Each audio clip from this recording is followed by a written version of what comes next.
السلام علیکم ورحمۃ اللہ وبرکاتہ۔ الحمد للہ رب العالمین والعاقبۃ للمتقین والصلاة والسلام علی اشرف الانبیاء والمرسلین وعلی آلہ وصحبہ اجمعین، اما بعد فقد قال اللہ تبارک وتعالی فی القرآن المجید والفرقان الحمید، اعوذ باللہ من الشیطان الرجیم، بسم اللہ الرحمن الرحیم۔ يسألونك عن الأنفال قل الأنفال لله والرسول فاتقوا الله وأصلحوا ذات بينكم وأطيعوا الله ورسوله إن كنتم مؤمنين، صدق الله العلي العظيم۔ وقال تعالى في مقام آخر في شان حبيبه الكريم، إن الله وملائكته يصلون على النبي یا ایہا الذین آمنوا صلوا علیہ وسلموا تسلیما، اللہم صل علی سیدنا۔ حاضرین کرام و معزز سامعین، جیسا کہ آپ جانتے ہیں کہ آج سے اسلام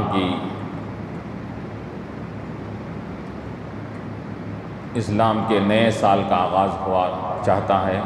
محرم الحرام کی آج پہلی شب ہے،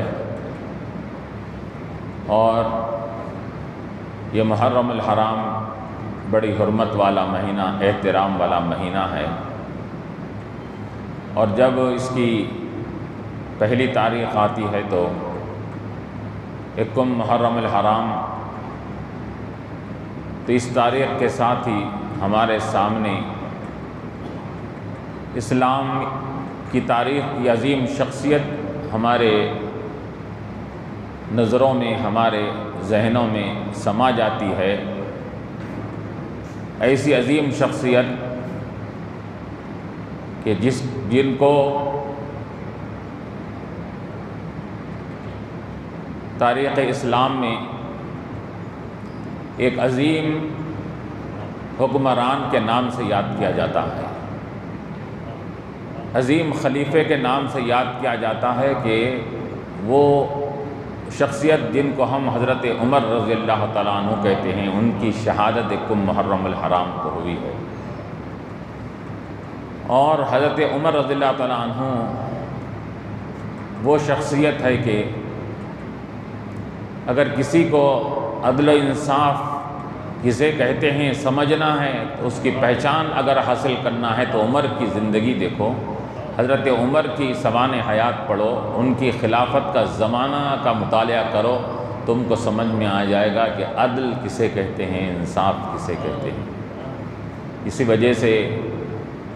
علماء فرماتے ہیں کہ جہاں عدل و انصاف کا تذکرہ ہو اور عمر کا تذکرہ نہ کیا جائے تو وہ عدل و انصاف ہی ادھورا رہ جائے گا اس کے اندر، کیونکہ عدل و انصاف کو دنیا میں روشناس اور پہچان دلانے والی ذات ہی کو عمر کہا جاتا ہے۔ آپ نے جو عدل و انصاف کی بنیاد پر حکومت کیا ہے، خلافت کیا ہے، یہ ایسی حکمرانی آپ نے کیا کہ لوگ جانوں پر حکومت کرتے ہیں، آپ نے دلوں پر حکومت کیا ہے۔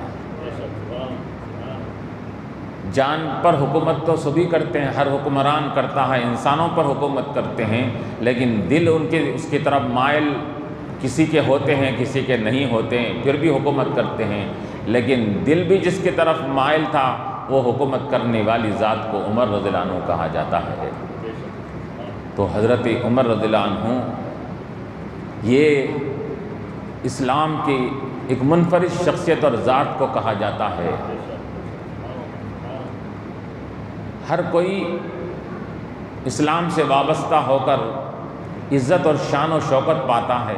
ہم مسلمان ہیں، ہم فخر سے کہتے ہیں کہ ہم مسلمان ہیں،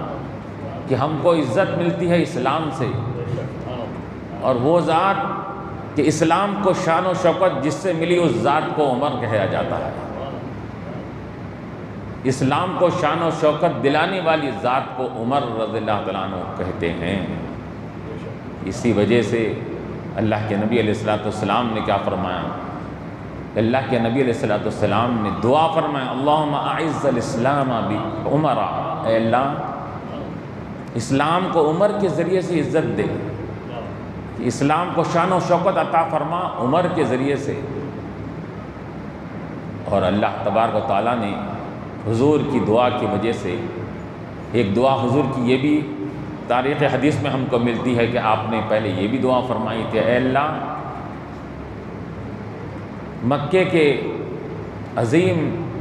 رہنما اور رہبروں میں سے جو سرغنہ کفار کافر ہیں ان میں سے دو میں سے ایک کو مجھے اسلام کے لیے دیے، دو عمر میں سے، یعنی عمرو بن ہشام ابو جہل کا نام تھا اور عمر بن خطاب حضرت عمر رضی اللہ عنہ کا نام تھا، تو آپ نے فرمایا دو عمر میں سے کسی ایک عمر کو میرے حوالے فرما اور اسلام کے لیے منتخب فرما، یہ دعا فرمائی۔ اور پھر بعد میں آپ نے یہ بھی دعا فرمائی کہ اللہ ابو جہل کے مقدر میں ایمان نہیں دکھ رہا ہے، عمر کے ذریعے اسلام کو عزت عطا فرما آپ نے۔ تو اللہ تعالیٰ نے حضور کی دعا کو قبول فرمایا اور اسلام کے لیے حضرت عمر رضی اللہ عنہ کو اللہ تعالیٰ نے یہ منتخب فرمایا۔ اسی وجہ سے لوگ کہتے ہیں کہ ہر کوئی اسلام سے وابستہ ہو کر ہر کوئی اسلام کا مرید بنا اور عمر رضی اللہ عنہ مراد بنے۔ حضور کی مراد کا نام عمر رضی اللہ تعالیٰ عنہ ہے، یعنی حضور نے جن کو چاہا سب نے اسلام کو چاہا، حضور نے عمر کو چاہا اسلام کے لیے، تو سب مرید ہوئے، حضرت عمر مراد بنے اس کے اندر۔ تو اس لحاظ سے حضرت عمر رضی اللہ عنہ کا بلند و بالا مقام ہے کہ ایسا مقام، ارے اب آپ کے نام ہی کو اگر کہیں تذکرہ کر لیا جاتا ہے، ہر کوئی اپنے تو اپنے ہیں، اغیار بھی، گاندھی جی وغیرہ اس قسم کے کئی انگریز وغیرہ یہ سب اعتراف کرتے ہیں کہ آج بھی اگر حضرت عمر رضی اللہ عنہ کے دور خلافت میں جو انہوں نے حکومت کیا تھا ان اصولوں کو اگر اپنایا جائے تو آج بھی دنیا میں عدل و انصاف قائم ہو سکتا ہے۔ یہ اعتراف کون کر رہے ہیں؟ اغیار کر رہے ہیں، پرائے کر رہے ہیں، اس کا تسلیم کر رہے ہیں۔ تو حضرت عمر رضی اللہ تعالیٰ عنہ یہ جن کے بارے میں حضور پاک علیہ الصلوۃ والسلام نے فرمایا تھا کہ وزیرایا فی الارض و وزیرایا فی السماء، یہ میرے دو وزیر روئے زمین پر بھی ہے، دو وزیر آسمانوں پر بھی۔ زمین کے وزیر کس کو فرمایا؟ حضور نے فرمایا میرے زمین کے وزیر ابو بکر اور عمر رضی اللہ عنہ ہیں۔ حضور نے حضرت عمر کو بھی ابو بکر کے ساتھ وزیر فرمایا۔ اور پھر یہ معاملہ حضرت عمر رضی اللہ عنہ کا ایسا انوکھی شان والا ہے کہ ہر کوئی اعوذ باللہ من الشیطان الرجیم کہہ کر شیطان کی پناہ میں آتے ہیں، شیطان سے پناہ مانگتے ہیں۔ پناہ مانگنے کا حکم بھی دیا گیا ہے، فاستعذ باللہ من الشیطان الرجیم، اے لوگو تم شیطان کی پناہ میں آؤ، شیطان سے تم اللہ کی پناہ میں آؤ شیطان سے بچنے کے لیے۔ تو ہر ایک کو شیطان سے بچنے کی دعا کرنے کا حکم دیا گیا ہے، لیکن حضور فرماتے ہیں کہ عمر کا معاملہ وہ ہے کہ ہر کوئی شیطان سے دور بھاگ رہا، پناہ مانگ رہا ہے، اور شیطان حضرت عمر کو دیکھ کر راستہ بدل دیتا ہے۔ اس کا ان الشیطان لیفر من ذل عمر، کہ شیطان عمر کے سائے سے بھی بھاگتا ہے۔ عمر تو عمر ہے، ان کا سایہ کسی مقام پہ پڑ رہا ہے تو سائے کو دیکھ کر عمر بھاگ گاہے شیطان بھاگ جایا کرتا ہے اس کا۔ اسی وجہ سے یہ تو ذات ہی ہے، صرف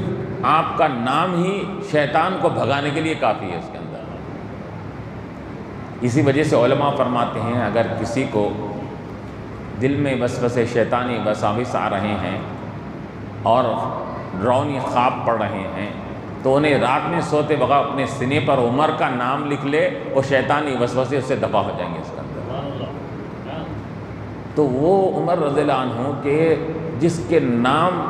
صرف نام لکھا جا رہا، ذات نہیں ہے، نام میں وہ تاثیر ہے کہ شیطان قریب نہیں آ رہا ہے، تو ذات کا پھر کیا عالم ہوگا اس کے اندر۔ اور پھر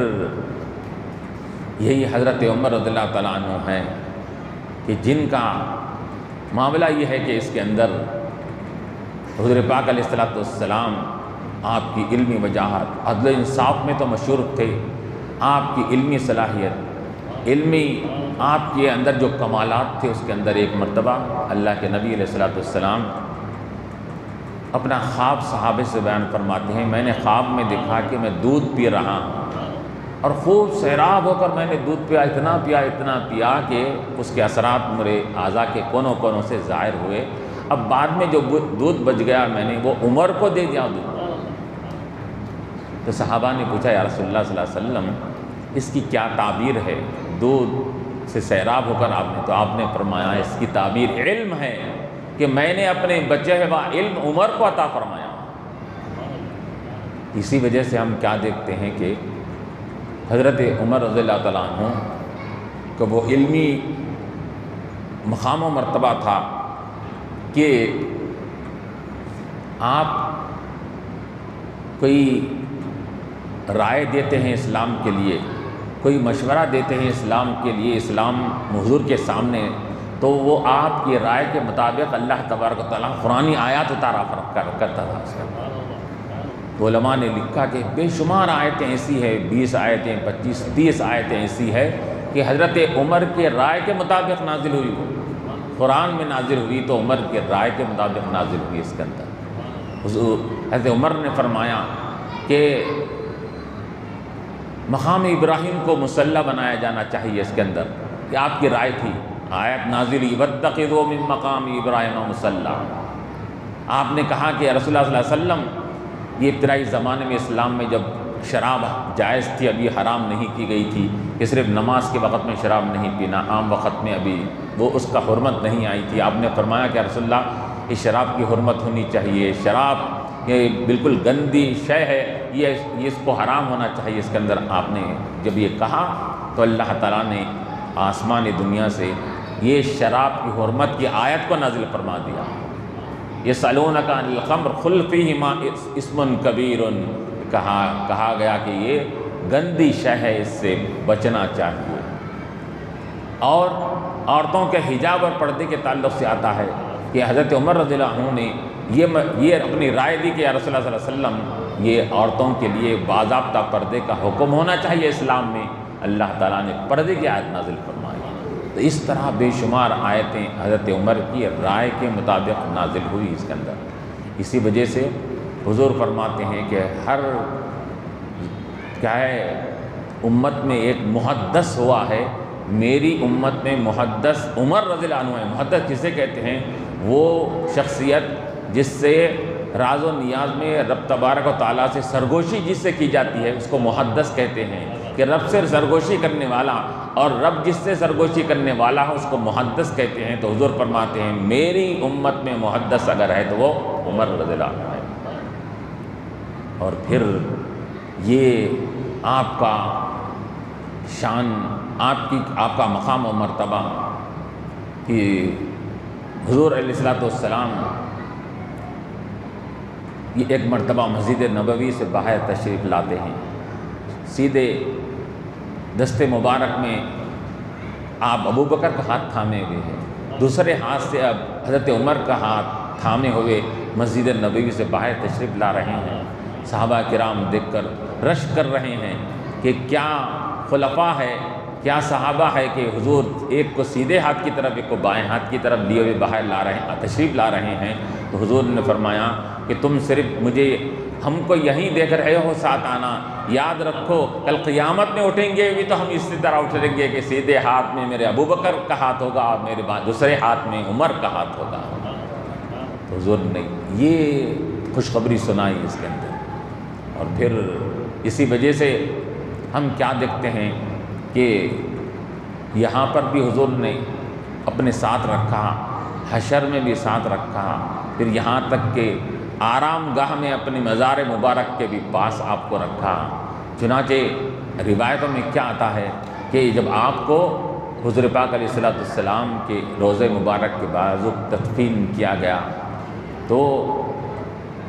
حضرت علی رضی اللہ تعالیٰ عنہ نے یہ حضرت عباس کے کاندھے پہ ہاتھ رکھ کر حضرت عمر سے مخاطب ہو کر کہا، اے عمر مجھے معلوم تھا کہ تم یہیں آنے والے ہو، مجھے یقین تھا کہ حضور کے بعد ابو بکر ساتھ آئے، ابو بکر کے بعد اس مقام پر کون آئے گا، مجھے یقین تھا کہ تم ہی آنے والے ہو، اس وجہ سے کہ میں نے جب بھی حضور سے سنا تو حضور کیا فرماتے تھے، میں ابو بکر عمر جا رہے تھے، میں ابو بکر عمر آ رہے تھے، میں ابو بکر عمر یہ کام کر رہے تھے، میں ابو بکر عمر فلاں چیز کر رہے تھے۔ میں نے بارہا حضور سے یہی سنتے گیا کہ جب بھی تذکرہ کرتے اپنے ساتھ آپ دونوں کا تذکرہ کرتے، مجھے یقین ہو گیا تھا کہ یہ مقام پر آپ ہی شخصیت آنے والی ہے۔ تو یہ حضرت عمر رضی اللہ تعالیٰ عنہ کا یہ مقام ہے کہ جس کی اللہ تبارک و تعالیٰ نے آپ کی خوف و خشیت، محبت، آپ کی وارفتگی جو اسلام سے تھی، اسلام جب آپ قبول کیے تھے تو اس وقت سے اسلام کو ایسی قوت اور طاقت ملی کہ جب آپ اسلام قبول کیے تو روایتوں میں آتا ہے کہ اب آپ نے فرمایا کہ اب ہم چھپ چھپ کر عبادت نہیں کریں گے، بوانگ دہل سب کے سامنے ہم عبادت کریں گے۔ آپ نے یہ کہہ کر آپ مکے کے کعبۃ اللہ کے پاس آ کر عبادت کرنے کے لیے آپ سب کو اکٹھا جمع کرتے ہیں اس کے اندر، اور اعلان کرتے ہیں کہ ہے کسی کے اندر دم تو آئے اور ہم کو عبادت کرنے سے روکے اس کے اندر۔ تو یہ حضرت عمر رضی اللہ عنہ نے یہ اپنی یہ بہادری کے ذریعے سے اسلام کو ایسا پروان چڑھایا، ایسی ترقی دلوائی کہ اب اسی وجہ سے کیا کہا جاتا ہے، اغیار بھی کہتے ہیں کہ وہ عمر رضی اللہ تعالیٰ عنہ جنہوں نے اسلام کے لیے اسلام کی خدمت کرتے کرتے ایسی فتوحات، ایسے کامیابیاں آپ نے حاصل کی تھی کہ فتوحات کرتے کرتے 22 لاکھ مربع پر آپ کی خلافت و حکومت تھی اس کے اندر۔ تو علماء فرماتے ہیں کہ اس زمانے کے لحاظ سے آدھی دنیا پر حکومت آپ نے کیا ہے، آدھی دنیا پر آپ نے حکومت فرمائی ہے۔ اسی وجہ سے یہ بعض لوگ کہتے ہیں کہ اگر چند سال حضرت عمر اور خلافت کے اوپر فائز رہتے تو پوری دنیا کو فتح کر لیتے تھے۔ تو یہ حضرت عمر رضی اللہ تعالیٰ عنہ ہیں کہ جن کی یہ عدل و انصاف کا، جن کی حکمرانی کا یہ عالم ہے کہ آپ آدھی دنیا پر حکومت کر رہے ہیں، لیکن آپ کی نجی زندگی اور آپ کی حالت کا یہ معاملہ ہے اتنی عاجزی انکساری کہ نہ یہ آدھی دنیا پر حکومت کرنے والے کے پاس نہ کوئی پروٹوکول ہے، نہ وہ کر و فر ہے، نہ وہ شان اور شوکت ہے، کچھ بھی نہیں ہے اس کے اندر۔ کیا ہے، مسجد نبوی میں چٹائی پر، بوریے پر، وہیں پر آرام کر لیتے اس کا، نہ وہاں کوئی تخت و تاج ہے، نہ کوئی سیکیورٹی ہے، کوئی نگرانی کرنے والا ہے اس کے اندر۔ آپ بالکل سادگی کے ساتھ آپ نے حکمرانی فرمائی اس کے اندر، اتنی ایسی حکمرانی کہ روایتوں میں آتا ہے کہ آپ راتوں میں گشت کرتے تھے، پیدل گھما کرتے تھے، پھرا کرتے تھے، پھر کر دیکھتے کہ کسی کے گھر میں کوئی بھوکا تو نہیں سو رہا ہے، کوئی بھوک کی وجہ سے پریشان تو نہیں ہے، پورا گشت کر کے رعایا کے احوال معلوم کیا کرتے تھے آپ۔ تو یہ ایسی حکمرانی کرنے والا، یہ تاریخ دنیا میں حضرت عمر کے بعد نہ کوئی آ سکتا ہے، نہ آیا تھا، نہ آ سکتا ہے ایسا حکمرانی کرنے والا۔ بتائیے اس کے اندر کہ پوری اپنے رات کے حصے میں آپ کیا کر رہے ہیں، تلاش کرتے ہوئے کہ کون بھوکا ہے اور کون پیاسا ہے، احوال معلوم کیا کرتے تھے۔ اور یہ بھی کہا ایک مرتبہ مسجد نبوی میں رو رہے ہیں، صحابہ نے پوچھا کہ عمر روتے کیوں ہو، اتنی پاک و صاف آپ کی حکمرانی خلافت ہے، پھر بھی اس کے باوجود بھی آپ ہیبت، اللہ سے خوف خشیت ڈو رہے ہیں۔ تو فرماتے ہیں کہ اگر دجلہ کے کنارے بھی اگر کوئی جانور، کوئی بکری اگر بھوک سے مر گئی تو عمر سے سوال ہوگا، عمر تیری حکم روانی میں وہ بکری بھوک سے مری تھی تو میں کیا جواب دوں گا؟ تو یہ حضرت عمر کا معاملہ تھا۔ اور جب ایک مرتبہ باہر نکل رہے ہیں اونٹ کے تلاش کے لیے، بیت المال کا اونٹ کھو گیا تھا، آپ تلاش کے لیے باہر نکلے، آپ کا غلام سامنے آیا، کہا کہ حضرت کہاں جا رہے ہیں؟ کہا کہ بیت المال کا ایک اونٹ غائب ہو گیا ہے، تلاش کرنے جا رہا ہوں۔ تو وہ غلام نے کہا کہ آپ کیوں تکلیف کرتے ہیں، میں تلاش کر آؤں گا اس کے اندر۔ تو حضرت عمر کیا فرماتے ہیں، اے میرے غلام بتا، کل قیامت کے دن بھی کیا میرا بوجھ اٹھا سکے گا تو؟ کل قیامت کے دن میرا بوجھ اٹھا سکے گا تو؟ کل اللہ تبارک و تعالیٰ اگر مجھ سے سوال کرے گی کہ تم نے یہ کام تمہارے ذمے تھا تو کیا جواب دوں گا؟ یہ کام میرے ذمے ہے، میں ہی کروں گا اس کے اندر۔ ایسی حکمرانی،